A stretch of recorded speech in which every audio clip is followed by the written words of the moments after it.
Let's find out how to easily share the latest trading opportunities and research ideas with your friends using the Sharekhan app. Step 1.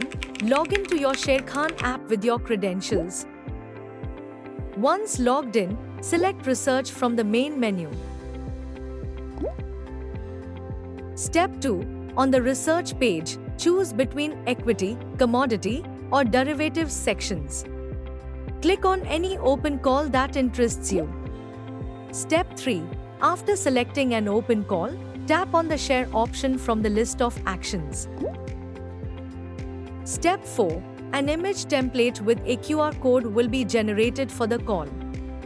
Click Share to send this template. Step 5. Choose your preferred messaging app like WhatsApp, Telegram, or others to share the research ideas. Step 6. The recipient scans the QR code or clicks the URL to execute the order in the Sharekhan app. Share derivatives and strategy calls with margin details included. Share current and trending IPOs, leading recipients to pre-filled application pages. If they don't have the app, the QR code or link guides them to install it or open an account.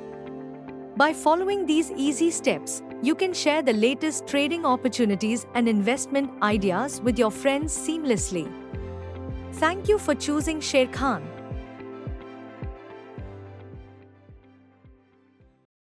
Investment in securities market are subject to market risks. Read all the related documents carefully before investing.